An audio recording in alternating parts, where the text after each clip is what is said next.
Good morning ને જય શ્રી કૃષ્ણ બધા મિત્રોને, જય ભોળાનાથ। કેમ છો બધા મિત્રો? તો આજથી આપણા શ્રાવણ મહિનાની શરૂઆત થઈ ગઈ છે અને અમે જેનિલભાઈને સાથે મળીને ભગવાન ભોળાનાથને જળ અર્પણ કર્યું છે અને સાથે થોડી ઘણી પૂજા પ્રાર્થના કરી છે અને ભગવાનને રીઝવવાની કોશિશ કરીએ છીએ। તો તમે પણ મિત્રો આવી જ રીતે ભગવાનને રીઝવજો, જેથી કરીને ભગવાન તમને સારું સ્વાસ્થ્ય અને સરસ મજાનું જીવન આપે।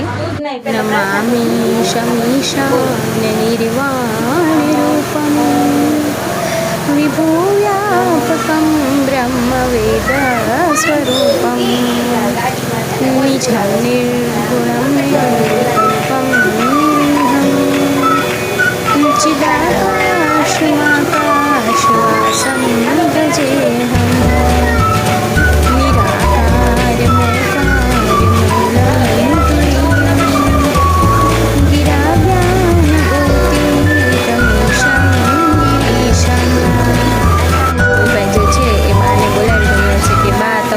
ચાલો અમારી સાથે પૂજા કરવા માટે।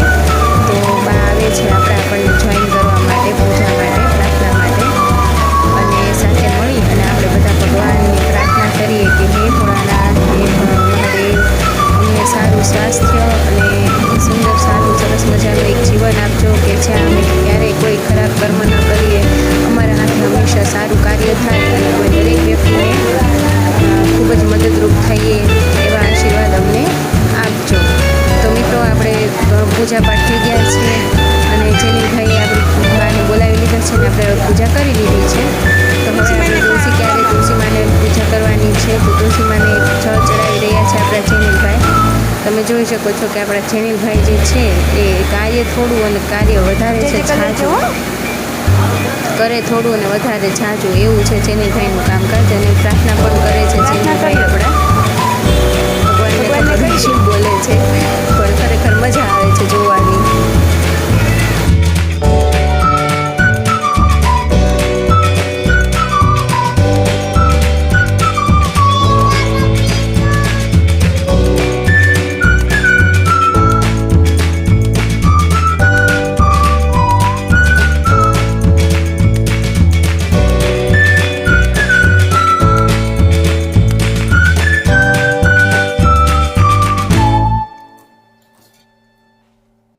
મિત્ર આમ કરતાં કરતાં બપોરનો સમય થઈ ગયો છે અને આપણા મેઘા દીદીનો કોલ આવી ગયો કે ભાઈ મારે ખમણ ખાવા છે, તમારા માટે ખમણ બનાવજો। તો આપણે ખમણ બનાવવાની તૈયારી કરી લઈએ।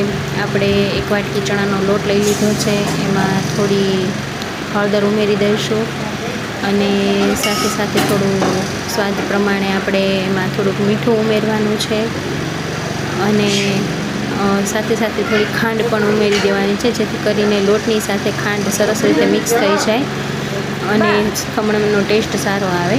તો મિત્રો અડધી કલાક રેસ્ટ આપ્યા પછી આપણા ખમણનું જે ખીરું છે એ આવું કંઈક સરસ મજાનું થઈ ગયું છે। હવે આપણે એની અંદર થોડો ઈનો ઉમેરી દેવાનો છે। મીનવાઇલ આપણે સ્ટીમર પણ તૈયાર કરી લીધેલું છે। તો ઈનો ઉમેર્યા પછી આપણું ખીરું જે છે એ સરસ મજાનું ફ્લફી થઈ ગયું છે। તો હવે સ્ટીમરમાં થાળી પર આપણે એને ગ્રીસ કરેલી થાળીમાં એને રેડી દઈશું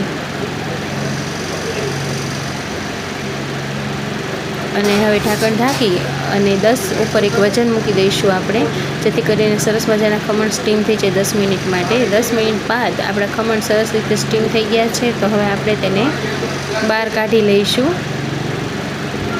અને એને થોડી વાર માટે ઠરવા દઈશું। ત્યાં સુધીમાં આપણે ખમણ માટેનો એક વઘાર તૈયાર કરી લઈએ। તો વઘારમાં થોડી રાઈ નાખીશું, તેલમાં લીમડો અને લીલા મરચાં છે અને મરચાં તતડે એટલે એમાં થોડુંક પાણી નાખી અને એને ઉકાળી લેવાનું છે। હવે ઉકળતા પાણીમાં આપણે થોડી ખાંડ ઉમેરી દેવાની છે સ્વાદ પ્રમાણે અને એને સરસ રીતે ખાંડ ઓગળી જાય ત્યાં સુધી ઉકાળવાનું છે।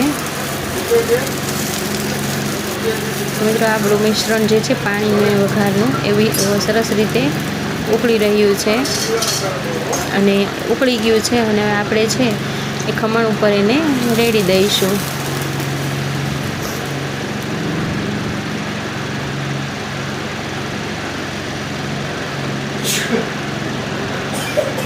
મિત્રો આપણે ખમણ ઉપર વઘાર સરસ રીતે રેડી દીધો છે।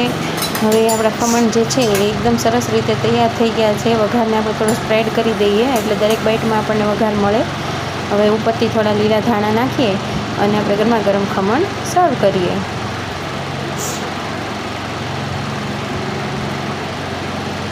તો મિત્રો સાંજ પડી ગઈ છે અને હવે આપણે ભાવનગર પરત જવા માટે નીકળી ગયા છીએ. તમે જોઈ શકો છો ખૂબ જ સરસ મજાનું આહલાદક વાતાવરણ છે અને કુદરતે પોતાની લીલી ચાદર પાથરેલી છે અને સરસ મજાનું ખૂબ જ સરસ મજાનું લીલોતરી જે છે એ આપણને આંખોને ઠંડક આપે એવું છે, જે જોવાની ખૂબ જ મજા પડે છે બસમાં.